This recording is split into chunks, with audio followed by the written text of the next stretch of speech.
ሰላም ጤና ይስጥልን የጣና ቲቪ ተከታታይ ቤተሰቦቻችን እነሆ የሰዓቱን የጣቢያችን ዜና መረጃና ዜና ትንታኔዎችን ይዘንላችሁ ቀርበናል። አክብሮታዊ ግብዣችንን እያስቀደምን በቅድሚያም አበይቶች እናቀርብላችኋለን። በጎንደርና ጎጃም ቀጠናዎች ከፍተኛ ውጊያዎች ሲካሄዱ ውለዋል። የሁለቱም ቀጠና አውደ ውጊያዎች በከባድ መሳሪያ የታጀቡ ሲሆን በጎንደር ወሳኝ የውጊያ ማዕከል የሆነችው ከተማ በፋኖ ኃይሎች ተከባለች።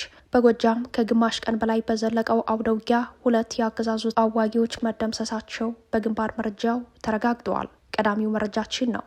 አፋብሃና አፋሃድ መላው የአማራ ሕዝብ በነቂስ በመነሳት የህልውና አደጋ የሆነውን የብልጽግና አገዛዝ ለመቅበር በሚደረገው ትግል ሙሉ ተሳታፊ እንዲሆን ጥሪ አቅርበዋል። ለመላ ኢትዮጵያውያንና ለዓለም አቀፍ ማህበረሰብ ያቀረቡትን ጥሪ ጨምሮ ዝርዝር መረጃውን በዜናችን ይዘነዋል። የኢትዮጵያ ዳር ድንበር የመጠበቅ ተልዕኮ የነበረው የሀገር መከላከያ ሰራዊቱ በመሀል ሀገር በከተሞች ለገዢው ፓርቲ ስልጣን በህዝብ ላይ ጦርነት በከፈተበት በዚህ ጊዜ የኬንያ ታጣቂዎች ወደ ኢትዮጵያ ሞያሌ ከተማ በመግባት ጥቃት ሰንዝረዋል። በዚህም የሰው ህይወት ጠፍተዋል፣ እገታም ተፈጽመዋል። አብራችሁን ስትዘልቁ የምትሰሙት መረጃችን ነው። የቀድሞው የኦህዴድ ብልጽግና ከፍተኛ ባለስልጣን ታዬ ደንደአ አዲስ 3 ክሶች በዛሬው ዕለት ቀርቦባቸዋል። ታዬ አጠቃላይ ክሳቸው 4 ደርሷል። የብልጽግናውን አለቃ በጠንካራ ቃላት በሀሳብ በመሞገት የሚታወቁት ታዬና በየጊዜው የሚጫኑባቸውን የክስ ጭብጦች በተመለከተ ዝርዝር መረጃ ይዘናል። ህዝባችንን ለዳግም ባርነት እንዲዳረግ አንፈቅድም። በሐሰት ፕሮፓጋንዳ የተጠመደው ህወሓት ከድርጊቱ ይታቀብ ሲል የወልቃይት ጠገዴና ጠለምት አማራ ምሁራን ማህበር በአስቸኳይ መግለጫው አሳስበዋል። ለመሆኑ ከወደብ ወልቃይት ምን አዲስ ነገር አለ ስንል መረጃዎችን ፈትሸናል። እነዚህንና ሌሎች መረጃዎችን ይዘናል። ወደ ዝርዝር መረጃዎቹ እናመራለን። በጎንደርና ጎጃም ቀጠናዎች ከፍተኛ ውጊያዎች ሲካሄዱ መዋሉ ተሰምተዋል። የሁለቱም ቀጠና አውደ ውጊያዎች በከባድ መሳሪያ የታጀቡ መሆናቸው በግንባር መረጃው ተረጋግጠዋል። በጎንደር ቆላ ወገራ ላለፉት 4 ቀናት ቆሞ የነበረው ውጊያ ዛሬ ህዳር 15 ቀን ዳግም ያገረሸ ሲሆን ውጊያው የተቀሰቀሰው የፋኖ ኃይሎች አጅሬ ከተማን ከበባ ውስጥ ማስገባታቸውን ተከትሎ ነው። ከህዳር 6 ጀምሮ እስከ ህዳር 10 በነበረው የዘመቻ ጌትነት ውጊያ ከ180 በላይ የአገዛዙ ጦር ሞትና ቆስለኛ መሆኑን መዘገባችን የሚታወስ ሲሆን በዚህ ዘመቻ በአጅሬ አካባቢ ከ65 በላይ የአገዛዙ ጦር በውጊያ ህይወቱ እንዳለፈ አይዘነጋም። በተመሳሳይ የዛሬ ውጊያም በዚሁ ቀጠና ሲካሄድ የዋለ ሲሆን ከበባ ውስጥ የገባው የአገዛዙ ጦር በከባድ መሳሪያ የታገዘ የመልሶ ማጥቃት ሙከራ ቢያደርግም ዛሬም በርከት ያለ ኃይሉን ሙትና ቁስለኛ እንደሆነበት የአፋብሃ በላይ ዘለቀ እዝ ህዝብ ግንኙነት ክፍል የግንባር መረጃ ያሳያል። ውጊያው ያልተጠናቀቀና ይህ ዜና በተጠናቀረበት ሰዓት እንደቀጠለ መሆኑን ያረጋገጠው እዙ የውጊያውን መጠናቀቅ ተከትሎ ዝርዝር የግንባር መረጃውን እንደሚሰጥ ገልጸዋል። በሌላኛው የግንባር መረጃ በጎጃም በዋለው ከባድ ውጊያ የፋኖ ኃይሎች ድል እንደቀናቸው አፋብሃ ቴዎድሮስ እዝ በግንባር መረጃው ይፋ አድርጓል። ህዳር 15 ቀን ከጠዋቱ 12 ሰዓት ጀምሮ የአገዛዙ ጦር ከደብረ ኤልያስ፣ ደብረ ማርቆስና አማኑኤል ከተሞች በመነሳት ወደ ተርቸከል ሊባኖስ በ3 አቅጣጫ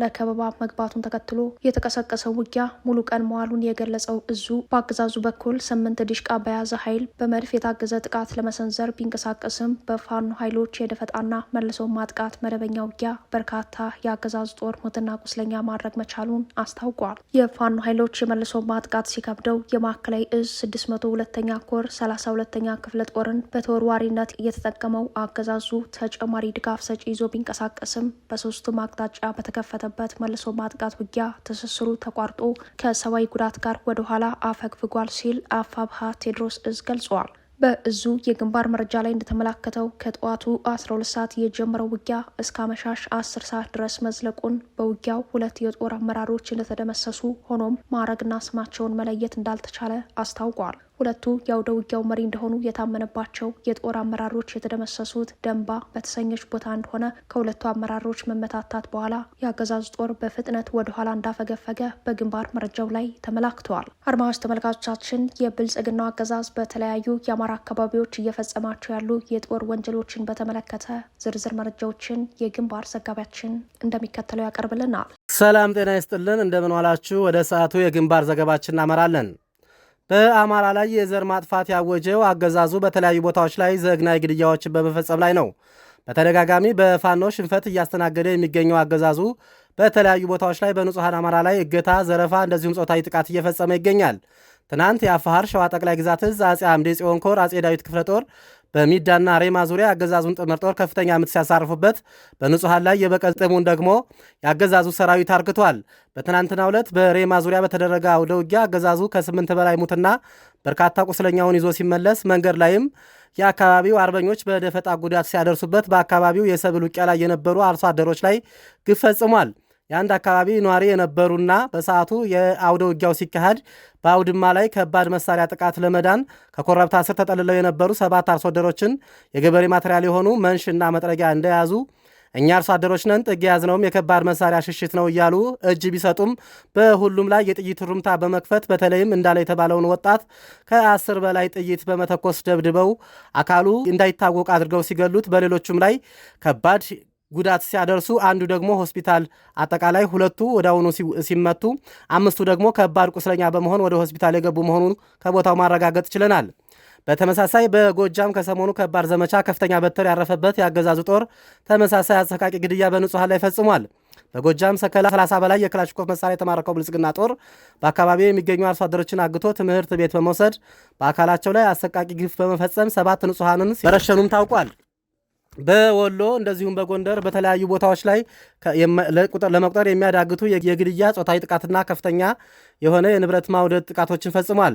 የአማራ ሕዝብ የሞራል የባህልና ወግ እሴቶችን ለማጥፋት ቆርጦ የተነሳው አገዛዙ ብልጽግና በተለያዩ ቦታዎች ላይ የሚያደርጋቸው ለወሬ የማይመቹ ዘርፈ ብዙ ጥቃቶች የአካባቢውን ማህበረሰብ ከኑሮው ከማፈናቀልም በተጨማሪ አብዛኛው ወጣት ወደ ጫካ እንዲገባም እያደረገው ይገኛል።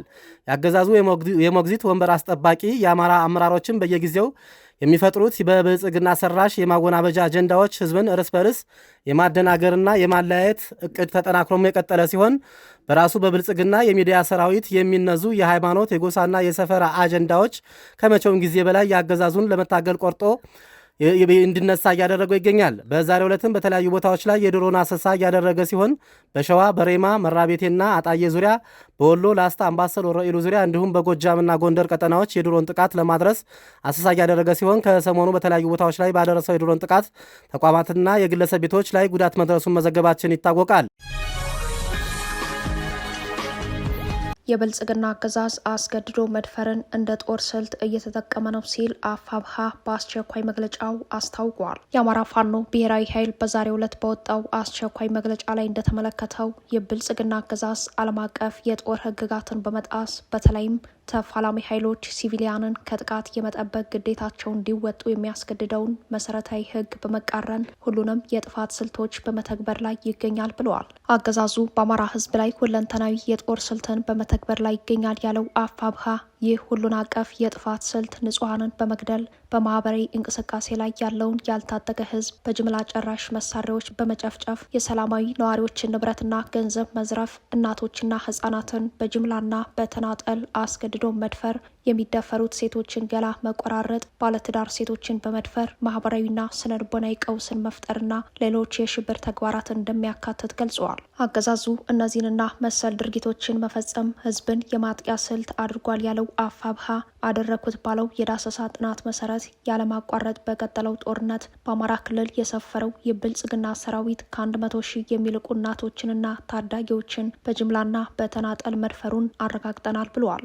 አገዛዙን የምስራቅ አፍሪካ ቀጠና የቀውስ ጠማቂ ሲል የገለጸው የአፋብሃ መግለጫ ለዓለም አቀፍ ማህበረሰብ፣ ለመላው ኢትዮጵያዊና ለአማራ ጥሪውን አቅርበዋል። ለዓለም አቀፍ ማህበረሰብና ለዓለም አቀፍ ግብረሰናይና የሰብአዊ መብቶች ጥበቃ ተቋማት ባቀረበው ጥሪ ላይ እንደተመለከተው የአብይ አህመድ አገዛዝ የቀጠናው የሰብአዊ ቀውስ አባት በመሆን ከሚፈጽመው ትርምስ በተጨማሪ በአማራ ህዝብ ላይ በይፋ በከፈተው ጦርነት ለፈጸማቸው የጦር ወንጀሎችና ሌሎች የሰብአዊ መብቶች የመጣስ ጥፋቶች ተመጣጣኝ እርምጃ እንዲወሰድበት የብልጽግና መዋቅርና ባለስልጣናቱ ላይ ማዕቀብን ጨምሮ ሌሎች እርምጃዎች እንዲወሰዱና ለአገዛዙ የሚደረጉ ማናቸውም የዲፕሎማሲና ወታደራዊ ድጋፎች እንዲቆሙ በማድረግ ለሰብአዊ መብት መከበር የበኩላቸውን ድርሻ እንድትወጡ እንጠይቃለን ብለዋል። በሁለተኛ ደረጃ በሀገር ውስጥና በውጭ ሀገር ለምትሰሩ ኢትዮጵያውያን የሰብአዊ መብት ተቆርቋሪዎችና ተቋማት የንጹሐን ግድያ፣ አስገድዶ መድፈርና ዝርፊያን እንደ ጦር ስልት እየተጠቀመ ያለው አገዛዙ ከድርጊቱ ይታቀብ ዘንድ የቆማችሁለትን ዓላማ ለማሳካት የምትጠቀሙትን ማንኛውም የትግል ስልት በመጠቀም ህዝባዊ ወገንተኝነታችሁንና ሰብአዊ ርኅራኄያችሁን እንድታሳዩ ሲል ጥሪውን አቅርበዋል። አፋብኃ በመግለጫው ለመላው የአማራ ህዝብ ሲል ባቀረበው ጥሪ የአማራን ህዝብ ህልውና ለማስጠበቅ በየጦር ግንባሩ ጠላትን ከሚፋለመው የፋኖ ሰራዊት ውጭ ያለው የማህበረሰብ ክፍል በአደረጃጀቶቹ የሚያደርገው ተጋድሎ የአገዛዙን አረመኔያዊ ተግባር ለማስቆም ትልቅ ፋይዳ ያለው መሆኑን በማስታወስ ህዝቡ በነቂስ በመነሳት የህልውና አደጋ የሆነውን የብልጽግናን አገዛዝ ለመቅበር በሚያደርገው ትግል ሙሉ ተሳታፊ እንዲሆን ጥሪውን አቅርበዋል። በተመሳሳይ ለዓለም አቀፍ የሚዲያ ተቋማት፣ ማህበራት፣ ዩኒቨርሲቲዎችና ሌሎችን ባቀረበው ጥሪ በጦር ወንጀል ተግባራት ዙሪያ ተጨማሪ ምርመራዎች እንዲደረጉ የሞራልና የህግ ግዴታችሁን እንድትወጡ ሲል ጠይቋል። አፋብኃ ምርመራ ለሚያደርገው ማንኛውም ገለልተኛ አካል ሙሉ ትብብር እንደሚያደርግ በመግለጫው ላይ አመላክተዋል። በኬንያና ኢትዮጵያ ድንበር የተኩስ ልውውጥ መካሄዱ የጸጥታ አባል መገደሉም ተሰምተዋል። ቅዳሜ ህዳር 13 ቀን ምሽት በኢትዮጵያና ኬንያ ድንበር አካባቢ ሞያሌ ጋምቦና ኢትዮጵያ ሞያሌ መሸጋገሪያ ከፍተኛ ተኩስ እንደነበር የአካባቢው ነዋሪዎች ተናግረዋል። ቅዳሜ ምሽት 12 ሰዓት ጀምሮ እስከ 2 ሰዓት ድረስ በሞያሌ ኢትዮጵያና ጋምቦ መሸጋገሪያ በኦሮሚያ ክልል በሚተዳደረው የሞያሌ ከተማ በኩል ቦሌ ተብሎ በሚጠራው አካባቢ ከፍተኛ ተኩስ እንደነበር የገለጹት ነዋሪዎች የተኩስ ልውውጡ ለ3 ሰዓት ያክል የዘለቀ እንደነበር ለቲክቫ ኢትዮጵያ ገልጸዋል። ከ3 ሰዓታት የተኩስ ልውውጥ በኋላ ተኩሱ ጋብ ሲል ከኢትዮጵያ በኩል አንድ ሰው መገደሉንና አንድ ሰው ታግቶ መወሰዱ እንደሰሙ ነዋሪዎቹ አክለው ገልጸዋል። ሞያሌ ከተማ ከመንገድ በላይና በታች በሚል በኦሮሞና በሶማሌ ክልላዊ መስተዳድሮች ለሁለት የምትመራ ከተማ ስትሆን ለሰዓታት የዘለቀው የተኩስ ልውውጥ የተካሄደው ኦሮሚያ ክልል መስተዳደር ስር በሚገኘው የሞያሌ ከተማ ውስጥ እንደሆነ ታውቋል። የከተማ አስተዳደሩ የፖሊስ አዛዥ ኮማንደር ትግሬ ዋቅጅራ በአካባቢው በተካሄደው የተኩስ ልውውጥ አንድ የሚሊሻ ኃላፊ መገደሉን ገልጸዋል። የገዳዮችን ማንነት በተመለከተ ከኬንያ የገቡ ታጣቂዎች እንደሆኑ ነዋሪዎቹ ሲገልጹ፣ ኮማንደሩ በበኩላቸው ያልተጣራ ነው፣ ከኬንያ የጸጥታ አካላት ጋር የምንነጋገርበት ይሆናል፣ የታጠቀ ይሁን የመንግስት አካል ስናጣራ የምንለይ ይሆናል ሲሉ አስተባብለዋል። ከተገደለው የሚሊሻ አመራር በተጨማሪ አንድ ሰው ታግቶ ተወስዷል በሚል ከነዋሪዎች የወጣው መረጃ እንደሚያሳየው ግን ወደ ኢትዮጵያ ግዛት በመዝለቅ በሞያሌ ከተማ ተኩስ የከፈቱት የታጠቁ ኃይሎች ከኬንያ መንግስት ውጭ የሚንቀሳቀሱ ሳይሆን እንዳልቀረ ተገምተዋል። ኢትዮጵያ ከምትዋሰናቸው 6 የጎረቤት ሀገራት ውስጥ በድንበር በኩል አንጻራዊ ሰላም የነበራት ከኬንያ ጋር ቢሆንም ከቅርብ ጊዜ ወዲህ በቱርካና ሐይቅ በኩል በደቡብ ኦሞ ዳሳነች ቀጠና አሁን ደግሞ በሞያሌ በኩል የታጠቁ ኃይሎች ድንበሩን ጥሶ በመግባት ጥቃት በማድረስ እገታ መፈጸም፣ ንብረት መዝረፍ እየተለመደ መጥተዋል። የኢትዮጵያን ዳር ድንበር የመጠበቅ ተልዕኮ የነበረው የሀገር መከላከያ ሰራዊቱ በመሀል ሀገር በከተሞች ለገዢው ፓርቲ ስልጣን በህዝብ ላይ ጦርነት በከፈተበት በዚህ ጊዜ ሀገሪቱ ቢያንስ በ5 ጎረቤቶቿ ተከታታይ የድንበር ላይ ጥሰትና ጥቃቶች ማስተናገዷን ቀጥላለች።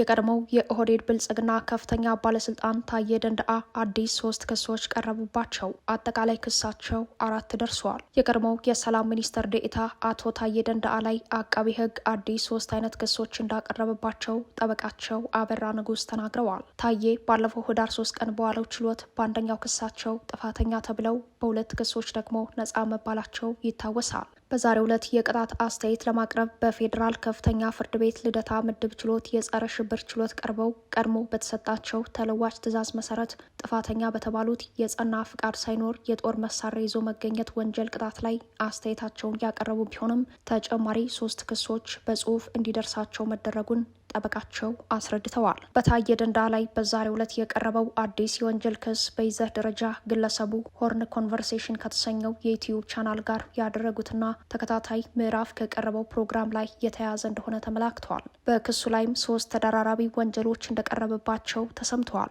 ታዬ ደንደአ የታሰሩት በቀድሞ አለቃቸው አብይ አህመድ ቀጥታ ትዕዛዝ እንደሆነ የሚታወስ ነው። በቀድሞው ድርጅታቸው በተለይ ደግሞ በአብይ አህመድ ላይ የሰላ ትችት በመጻፍ የሚታወቁት ታዬ ከመታሰራቸው በፊት ተከታታይነት ያላቸው የብልጽግናውን አገዛዝ የጦርነት ፖሊሲ የሚያወግዙ ጽሁፎች ሲያቀርቡ ነበር። በተለይም በወንድማማቾች መካከል የሚካሄድ ጦርነት በሚል በሞገቱበት ጽሁፋቸውና በተለያዩ ሚዲያዎች ቀርበው የብልጽግናውን አገዛዝ በተለይም አብይ አህመድ ላይ ጠንከር ያለ ትችት መሰንዘራቸው ለዳግም እስር እንደዳረጋቸው ይታወሳል። ከዚህ ቀደም አብይ አህመድን አረመኔ ሲሉ በገለጹበት ጽሑፍ የተነሳ የታሰሩት ታዬ አሁንም በቀረበባቸው አዲስ 3 አይነት ክሶች የፖለቲካ እስረኛ ሆነው እንደሚቀጥሉ አመላካች ሆነዋል። አቶ ታዬ ጥፋተኛ በተባሉበት የጸና ፍቃድ ሳይኖር የጦር መሳሪያ ይዞ መገኘት በሚለው አንደኛው ክስ ብቻ በኢትዮጵያ የወንጀል ሕግ አንድ ሰው በጦር መሳሪያ ይዞ መገኘት ጥፋተኛ ቢባል ሊጣልበት የሚችለው የቅጣት መጠን ከ2 ዓመት ቀላል እስራት ጀምሮ እስከ 15 ዓመት እስራት ሊዘልቅ የሚችል በመሆኑ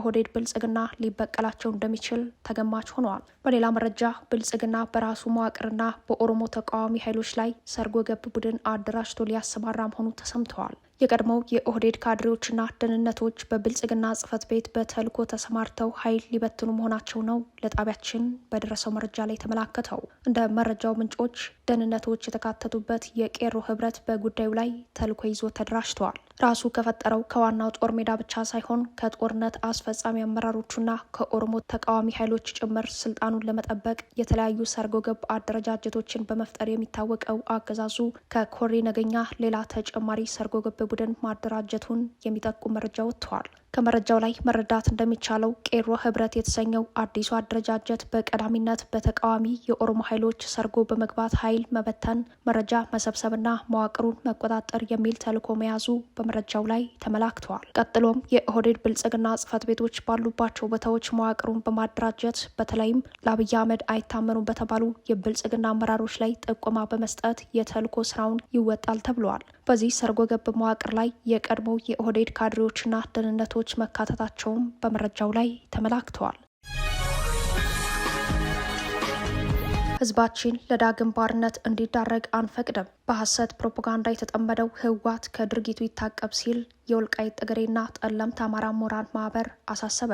የምሁራኑ መማክርት ዛሬ ህዳር 15 ቀን የወልቃይት ጠገዴና ጠለምትን ህዝብ የማንነት ጥያቄዎች በተመለከተ የሚሰጡ አደናጋሪ መግለጫዎችን አስመልክቶ በሰጠው መግለጫ በህወሓት በኩል ተከታታይነት ያላቸው የሐሰት ፕሮፓጋንዳዎች መቀጠላቸውን ገልጾ ይህም የሰላም ተስፋውን ጨርሶ ሊያጨልመው እንደሚችል አሳስበዋል። ህዝባችንን ከመደናገር የመጠበቅ ኃላፊነታችንን ለመወጣት ከዳግም ባርነት ለመታደግ እውነታዎችን ማስረዳት አለብን ያለው መማክርቱ የህወሓት ታጣቂዎች ቀላል መሳሪያን ጨምሮ በአንድ ወር ጊዜ ውስጥ ትጥቅ እንዲፈቱ የተደረሰው ስምምነት ተፈጻሚ አለመሆኑን አውስተዋል። ከማንኛውም አይነት ወታደራዊ ስልጠናና ዝግጅት መታቀብን ግድ የሚለው የስምምነቱ ክፍል መጣሱን ያስታወሰው መግለጫው የማይካድራን አማራዎች ጭፍጨፋ ከወልቃይት ጠገዴ የወጣውን ኃይሉን በሱዳን በኩል ማጠናከሩን በመግለጽ የሁኔታውን አሳሳቢነት ዓለም አቀፍ ማህበረሰብ እንዲያውቀው ጥሪውን አቅርበዋል። በሱዳን በኩል ያለው ጨፍጫፊ ቡድን አቅዶና ተዘጋጅቶ የፈጸመው የማይካድራ አማራዎች ጭፍጨፋ አልበቃ ብሎት በቅርቡ በእርሻ ስራ የተሰማሩ